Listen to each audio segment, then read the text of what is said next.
오늘은 제1차 세계대전에 대해서 알아보도록 하겠습니다. 여러분들이 1차 세계대전 하면 크게 배경, 전개, 결과 3단계로 구분을 해놓으면 좋은데요. 먼저 1차 세계대전의 배경인데 이 배경도 또 구분을 하시면 돼요.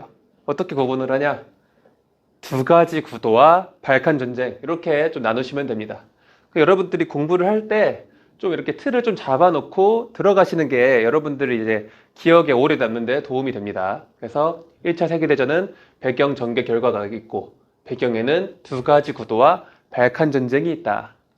그래서 먼저 두 가지 구도 문제 보면은 첫 번째는 삼국 동맹과 삼국 협상 간의 구도죠. 그래서 삼국 동맹은 이제 독일, 그리고 오스트리아 헝가리 제국, 그리고 이탈리아로 구성된 삼국 동맹이 있었고, 그리고 이에 대항하는 영국, 프랑스, 러시아로 구성된 삼국 협상이 얘네보다 한 20년 늦게 만들어졌다. 그래서 삼국 동맹의 도고이, 삼국 협상의 0% 여러분들이 기억을 해주셔야 되고요. 그리고 여기서 이제 동맹과 협상, 이거 용어 조금 헷갈리지 않게 주의를 해주세요. 동맹은 도고이, 협상은 0% 이렇게.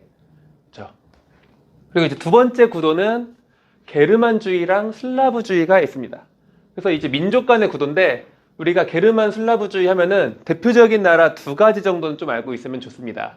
그래서 게르만주의는 독일, 게르만 그 자체죠. 독일과 오스트리아 헝가리 제국이 대표적인 게르만주의 국가고, 반면에 슬라브족, 슬라브주의는 이제 우리가 소련으로부터 독립한 그 동유럽 공산주의 국가들이 다 이제 슬라브족이죠. 그래서 그 중에서 우리는 러시아와 뭐 동유럽 쪽은 아니지만 발칸반도의 세르비아 두 개의 나라 정도를 기억해 주시면 됩니다. 아시겠죠? 그래서 두 가지 구도, 삼국 동맹과 삼국 협상, 그리고 범게르만주의와 범슬라브주의 이렇게 구분을 하시면 되고, 나머지 하나가 발칸 전쟁이었죠. 발칸 전쟁. 우리가 발칸 전쟁 보기 전에 지도를 한 번 더 정리하면은 삼국 동맹은 도고이, 삼국 협상은 0% 이렇게 있고, 그리고 범슬라브주의가 있고 범게르만주의가 있었다. 그렇죠? 그런 와중에 이 발칸반도 볼게요. 발칸반도. 발칸반도는 우리가 별명이 있어요. 바로 유럽의 화약고라고 불려. 왜 유럽의 화약고냐? 여기가 발칸반도가 조그만데 나라가 다닥다닥 붙어있죠. 다닥다닥 붙어있는데 지들끼리 사이도 안 좋아. 서로 막 잡아먹으려고 그래. 엄청 호전적이야. 그래가지고 여기가 하나가 전쟁이 터지면은 연쇄적으로 막 전쟁이 막 터지고 한단 말이야. 그래서 여기를 유럽의 화약고라고 불렸다고 해요. 그냥 건들면 안 돼, 여기는. 성격이 안 좋아가지고. 쉽게 말하면은 치와와 있죠, 치와와. 그 치와와 쬐깐한데 엄청 막 지나가는 개 보면 시비 엄청 걸잖아요. 그 치와와들을 한 10마리를 한 방에 풀어놨다고 보시면 돼요. 그게 발칸반도야. 그쵸? 그래서 발칸반도 자세히 보면 우리가 원래는 이 발칸반도가 오스만 제국의 식민지였죠. 근데 1830년대에 그리스를 시작으로 발칸반도가 독립을 하기 시작을 합니다. 그렇죠? 그렇게 이제 독립을 한 발칸반도의 국가들이 발칸 전쟁을 일으키게 되죠. 그 발칸 전쟁은 처음에 얘네들이 놀랍게도 발칸 동맹을 맺어요. 왜 얘네들이 갑자기 동맹을 맺냐? 그 아까 게르만주의의 오스트리아 있었죠.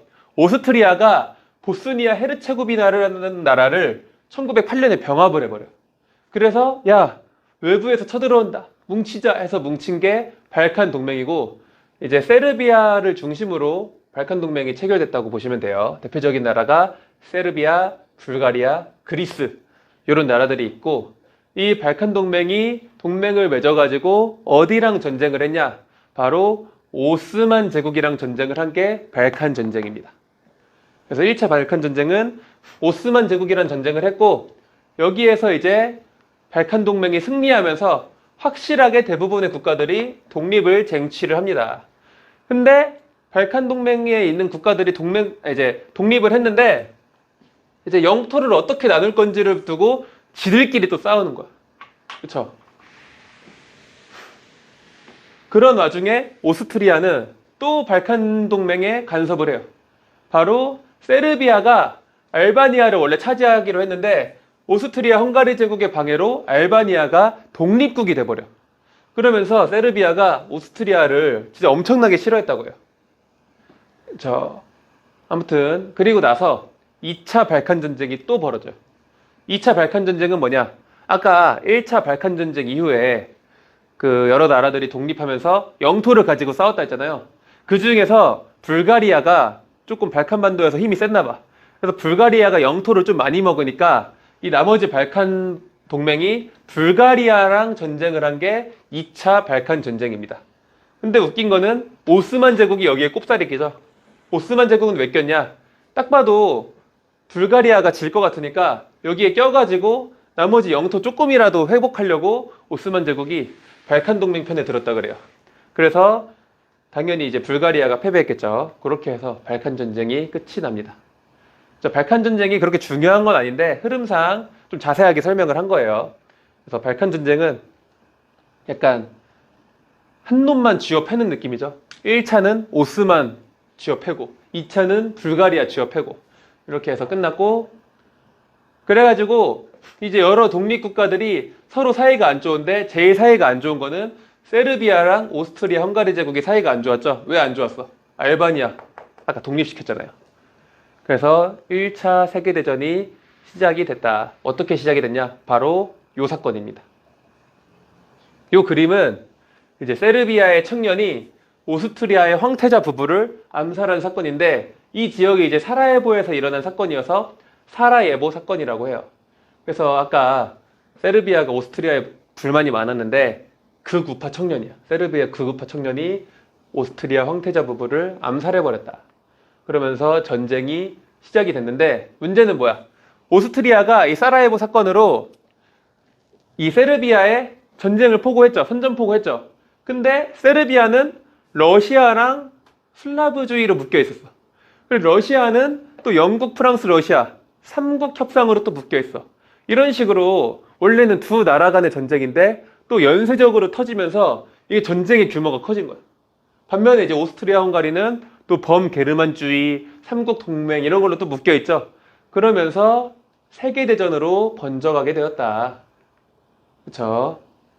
그래서 이게 삼국 동맹과 삼국 협상의 전쟁으로 이제 번졌는데, 여기서 우리가 삼국 동맹이 도고이잖아요. 근데 왜 이가 없냐? 이탈리아는 전쟁 때 협상국 편으로 갔어. 그래서 이탈리아는 여기 붙어요. 아시겠죠? 그래서 이제 전쟁의 특징 먼저 잠깐 볼게요. 전쟁의 특징은 첫 번째는 총력전. 총력전은 뭐야? 말 그대로 국가가 총 힘을 다해서 젖먹던 힘까지 다해서 싸우는 게 총력전이죠. 그러면 이게 1차 세계대전의 특징이면 그 전에는 총력전 아니었나요? 아니었어요. 어떻게 했냐? 보통 이거죠. 중세시대 생각해봐. 이제 전쟁에 나가는 군인, 기사가 이제 칼 들고 전쟁에 나가면은 이제 엄마랑 아내가 막 손수건으로 막 이렇게 눈물 훔치면서 막 주먹밥 같은 것도 주면서 여보 잘 다녀와요. 아들아 잘 다녀와. 이러면 어머니 걱정 말고 기다리시라요. 저 살아 돌아오겠다요. 이러면서 이제 나가잖아요. 그러니까 옛날에는 전쟁을 하면은 전쟁에 참전하는 기사들만 이제 전쟁을 하는 거고 나머지는 그냥 그렇게 위험하진 않았어요. 그쵸? 뭐 약탈이나 이런 거 당할 수는 있겠지만. 근데 지금 전쟁 생각해봐요. 지금 전쟁 나면 군인만 죽는 게 아니죠. 다 같이 작살나는 거죠. 그렇기 때문에 이제는 군인들만 전쟁에 나가는 게 아니라 이제 여성들도 군대에 못 나가면은 어디 군수공장이나 이런 데 가서 뭐 전투복이라도 같이 만드는 거야. 그런 식으로 온 나라가 총력을 다해서 참전했다. 이런 특징이 있고, 두 번째는 이제 참호전이죠. 참호전은 뭐야? 여러분들이 이제 나중에 군대 가는 친구도 있겠지만 군대 가면 주로 뭐해? 삽질하죠, 삽질. 이 삽질하는 이유가 뭐냐면은 참호를 팔려고 하는 거야, 참호. 참호는 이제 우리가 총 들고 싸우는데 맨 땅에서 이렇게 다가가면서 싸우면은 그럼 온몸이 무방비하게 그냥 관역이 되는 거잖아요. 그러니까 땅을 파고 들어가서 머리만 빼꼼 내밀고 여기까지가 이제 땅인 거야. 나는 머리만 내밀고 이러고 쏠 수 있는 거죠. 요게 이제 참호전입니다. 그 참호전으로 전쟁을 해버리니까 이제 전쟁이 어디 갔어? 장기전이 될 수밖에 없는 거야. 왜냐면 땅 파고 그 안에서 안 나오고 계속 이러고 싸우니까 전쟁이 장기화될 수밖에 없겠죠. 그쵸? 그리고 더 심한 거는 우리가 참호전을 했다고 이렇게 이제 싸웠다고 알고 있는데 실제로 전쟁을 하면은 그렇게 안 싸웠대요. 머리만 내미는 것도 사실 무섭잖아. 지금 총알이 왔다 갔다 하는데. 그러니까 이제 이 밑에 이제 숨어가지고 머리도 안 내밀고 이러고 쏘는 거야, 이러고. 그러니까 전쟁이 이제 끝날 수가 없는 거죠. 그래서 참호전으로 인해서 전쟁이 장기전이 됐다. 그리고 신무기를 열심히 사용했어요. 왜? 우리가 19세기 말부터 20세기 넘어가면서 이제 과학혁명이라고 해서 과학이 엄청 발전하죠. 그러면서 막 노벨이라는 사람이 다이너마이트도 발명해. 게틀링이라는 사람이 게틀링건 발명해, 기관총. 그리고 라이트 형제는 비행기 발명해. 이런 발명품들을 전쟁에 직접 사용할 수 있는 기회가 된 거야. 그래서 탱크, 수류탄, 독가스, 잠수함, 전투기 이런 신무기들을 사용을 할 수 있는 계기가 되었다. 그렇죠? 그래서 이게 참호였고, 여기 이제 여성들도 군수공장에서 이게 뭐예요? 방독면이죠. 방독면을 만드는 모습. 그리고 이거 신무기, 땅크, 그리고 비행기 이런 거를 사용을 했다. 그렇죠? 이렇게 이제 특징을 보셨고, 이 전개 과정을 다시 보면은 사라예보 사건으로 시작이 됐는데 이 전쟁을 육지 전투에서는 독일을 중심으로 조금 보시면 좋아요. 독일이 또 싸움을 잘했기 때문에 독일의 서쪽과 동쪽을 이제 중심으로 보면 서쪽은 이제 벨기에부터 침공을 하고 프랑스 쪽으로 가죠. 그러면서 마른솜 전투, 그 유명한 마른솜 전투가 전개가 되고 또 베르댕 전투, 이런 전투가 이제 지명이에요. 이게 마른솜이 진짜로 그 마른솜이 아니라 지역 이름이 마른이고 베르댕이고 솜인 거야. 그쵸? 우리가 베르댕은 또 그 프랑크 왕국 할 때 잠깐 봤었죠? 베르댕 메르센 조약 할 때 그 베르댕입니다. 그래서 이런 데서 이제 전쟁을 하는데 아까 얘기했듯이 참호를 파고 들어가서 싸우니까 여기에서 전쟁이 고착화가 돼버려요. 마른솜 전투에서. 그래서 독일 서부전선은 그렇게 전쟁이 고착화가 되고 있었고, 반면에 동쪽에는 러시아가 있었죠. 러시아를 상대로는 이 너무 중요합니다. 전쟁이 끝나기 한 1년도 안 남았을 때 브레스트-리트포스크 조약을 체결한다. 브레스트-리트포스크 별표 치세요. 브레스트-리트포스크를 체결해서 전쟁 중 러시아와 강화 조약을 맺었다. 굉장히 중요한 조약이에요. 브레스트-리트포스크 조약. 이게 또 왜 중요하냐? 우리가 독일이랑 러시아가 1차, 2차 세계대전 때 전부 다 평화 조약을 맺거든요. 근데 1차 세계대전 때 이 브레스트-리트포스크 조약은 전쟁 중에 강화 조약을 맺은 거야. 반면에 2차 세계대전 때는 전쟁 시작하기 전에 미리 상호 불가침 조약을 체결하고 전쟁에 들어가요. 이 차이가 있어요. 그래서 보시면은 1차 세계대전이 1914년부터 18년 말에 끝나잖아요. 근데 이 체결이 된 게 18년 3월 달이죠. 그러니까 얘는 전쟁 중 강화 조약이라는 거 여러분들이 꼭 알고 계셔야 돼요. 브레스트-리트포스크 조약. 그래서 우리가 브레스트-리트포스크 조약의 구체적인 내용은 이거예요. 독일 제국, 오스트리아 헝가리 제국, 불가리아 왕국, 오스만 제국으로 구성된 동맹국과 러시아가 전쟁이 종식되었음을 선언한다. 2001에 1918년 3월 3일 꽝 이렇게. 그렇죠? 그렇게 이제 체결을 했는데 이제 문제는 뭐냐? 미국이 전쟁에 참전을 합니다. 미국은 원래는 1차 세계대전 때 전쟁에 참전하지 않았어요. 얘는 뭐 하고 있었냐? 미국은 또 영국이랑 친하니까 전쟁 물자나 무기 같은 거를 이제 협상국에 팔면서 돈을 미친 듯이 벌고 있었대. 그래서 우리가 알고 있지만 미국이 세계 최강대국이 된 게 1, 2차 세계대전이 유럽에서 일어나서 미국이 강국이 된 거잖아요. 그래서 미국은 아싸 좋구나 무기 팔자 이러면서 돈을 엄청 열심히 벌고 있었는데 이제 그게 독일은 그게 꼬라지가 보기 싫겠죠. 영국이랑 프랑스에다가 계속 무기만 팔아 넘기고 그러니까 독일이 무제한 잠수함 작전을 선언해요. 무제한 잠수함 작전은 뭐냐? 그 이제 우리는 전쟁 중이기 때문에 유럽으로 오는 모든 배에 대해서 제한 없이 다 죽여버리겠다. 다 침몰시키겠다 이거야. 그게 이제 무제한 잠수함 작전인데 미국은 알게 뭐야 아싸 좋구나 계속 무기만 파는 거야. 그래가지고 실제로 무제한 잠수함 작전을 실시하다가 루시타니아호라는 상선을 침몰시켜요. 근데 그 상선에 미국 사람이 100명이 넘게 타고 있었던 거야.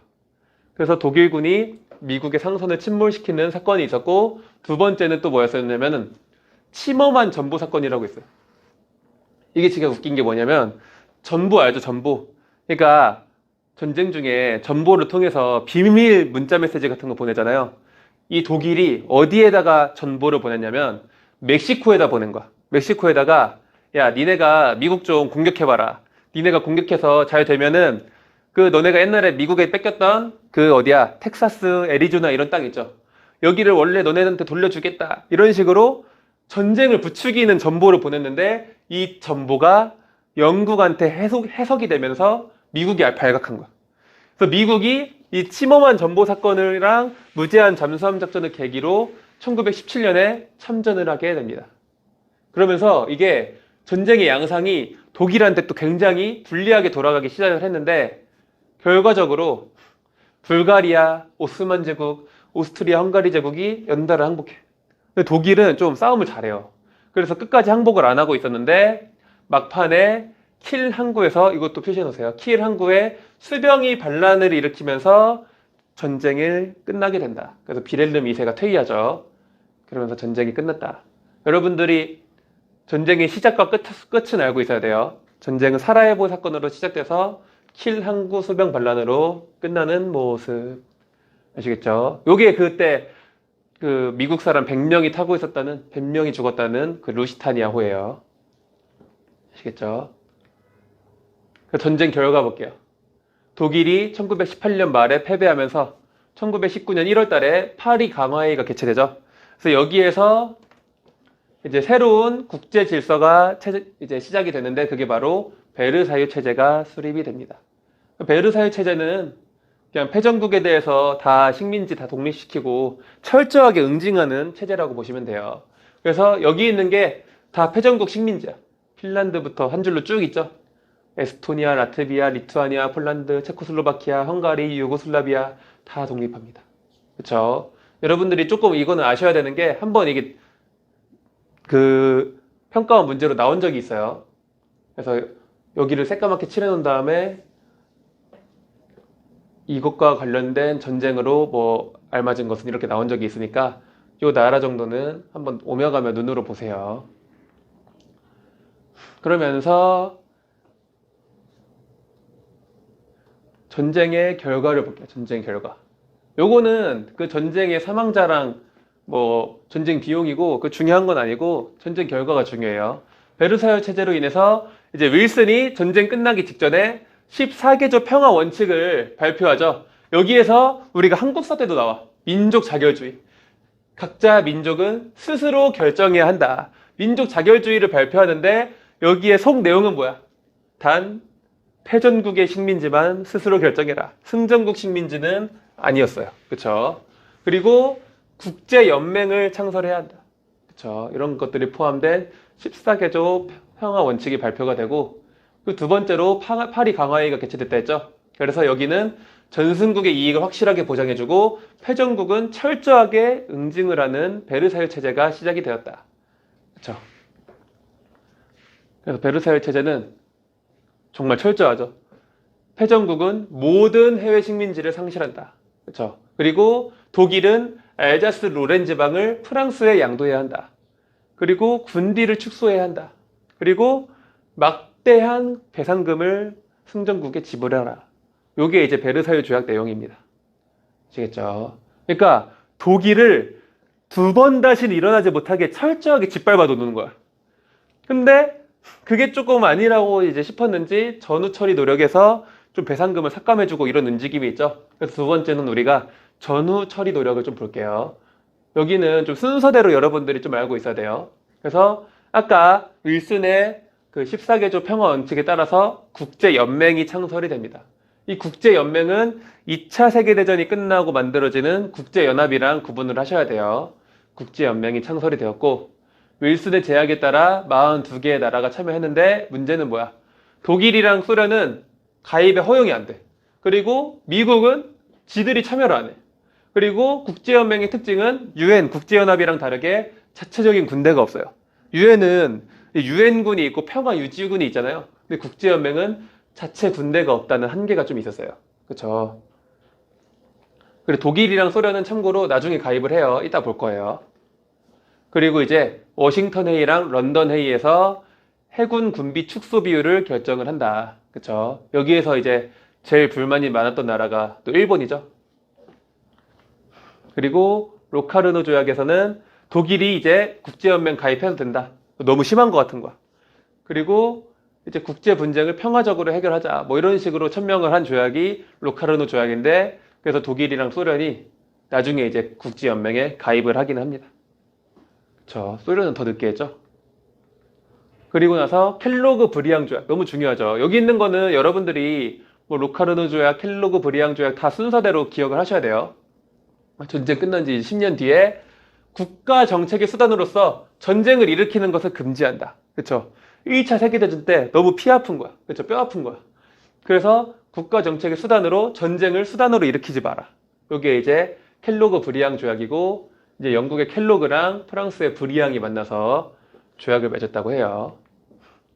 그리고 도스안, 영안, 로자네이는 독일의 배상금을 삭감해 주는 거야.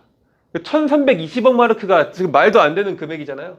그래서 요거를 최종적으로 30억 마르크로 감면을 해줬다. 이 정도 보시면 되고요. 그리고 이제 1차 세계대전 끝나고, 알죠? 재산에 따른 선거권이 완전히 없어지고 여성에게도 선거권이 부여가 됐다. 그렇죠? 그리고 아프리카에서는 범아프리카회의가 개최됐는데, 이런 거는 그냥 아 그렇구나 하고 넘어가시면 됩니다. 그리고 이제 패전국은 어떻게 되냐? 독일 제국이 아까 비렐름 2세가 퇴위했죠. 비렐름 2세가 퇴위하고 공화국이 수립됐죠. 바이마르 공화국. 우리가 또 통합사회 열심히 한 친구들은 본 적 있을 거예요. 바이마르 헌법 하면서. 그리고 오스트리아 헝가리 제국과 오스만 제국도 다 공화정이 되죠. 그렇게 제국이 붕괴되는 모습. 그리고 새로운 독립국, 러시아가 상실한 지역은 핀란드, 그리고 우리가 발트 3국이라고 지금 부르고 있는 에스토니아, 라트비아, 리투아니아, 그리고 폴란드. 이런 지역을 상실했고, 반면에 오스트리아는 체코슬로바키아, 헝가리, 그래서 이제 오스트리아 헝가리 제국이 아닌 거야. 그리고 유고슬라비아, 이런 지역을 상실을 했습니다. 아시겠죠? 이렇게 하고 우리가 한번 관련된 문제 몇 가지만 풀어볼게요. 다음 가상편지에서 밑줄 친 전쟁의 결과로 옳은 것은 2020학년도 9평이었고, 러시아가 우리 제국을 위협해서 긴장이 고조됐대. 그렇죠? 그래서 빈을 포함, 빈이 어디야? 오스트리아 수도죠. 유럽의 정치 엘리트들은 무력 충돌을 피할 수 없을 것으로 이미 예상했네. 한 달 전에 발칸의 테러리스트가 초래한 우리 황실의 비극으로 긴장은 증폭됐다. 이게 뭐예요? 그렇죠? 요거를 보고 우리가 아 이거 사라예보 사건 아니야? 이렇게 조금 유출할 수 있어야 돼요. 사라예보 사건으로 전쟁이 터졌다. 그래서 요거는 1차 세계대전입니다. 그렇죠? 1차 세계대전의 결과로 옳은 것이죠. 결과, 북독일 연방, 옛날이죠. 신성 로마 제국 해체, 이것도 옛날이죠. 나폴레옹 때. 그리고 비렐름 1세가 독일 제국 선포한 거, 요거는 이제 독일 통일 관련된 내용이죠. 러시아에서 피해 일요일 사건, 이거 1905년이죠. 독일이 해외 식민지에 대한 모든 권리를 상실하였다. 요게 바로 1차 세계대전 때 내용입니다. 그렇죠. 답은 5번. 그럼 두 번째. 다음 가상편지에서 밑줄 친 조약의 내용으로 옳은 것은 2017학년도 수능이었고, 여긴 대놓고 사라예보라고 써있네요. 그쵸? 사라예보의 총성으로 시작된 전쟁이 끝난 지 10년이 됐대. 1928년이겠네요. 그쵸? 그래서 공감대를 확산한 지 로카르노 조약도 있네. 로카르노 조약.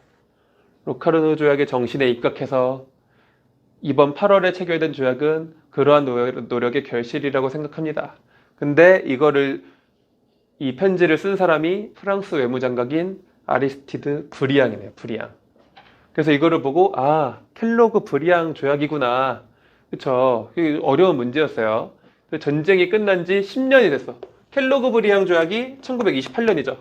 그리고 로카르노 조약이 1925년인데 그 이후에 있었던 조약이고, 사실 브리앙이라는 이름이 있기 때문에 요거를 보고 이제 눈치챈 사람들은 어렵지 않았어요. 근데 문제는 뭐야? 켈로그 브리앙 조약의 내용이 뭔지 알아야 돼요.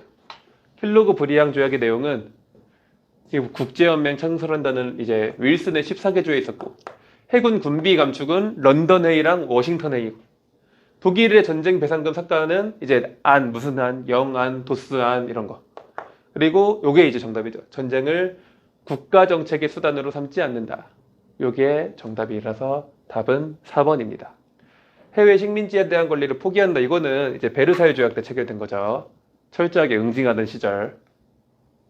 그래서 오늘은 이제 1차 세계대전을 내용을 받고 여러분들이 배경, 전개 과정, 그리고 결과로 체결된 그 전후 처리 조약들 있죠. 그런 것들을 좀 순서대로 정리를 하시면 될 것 같습니다. 오늘 수업 마치겠습니다.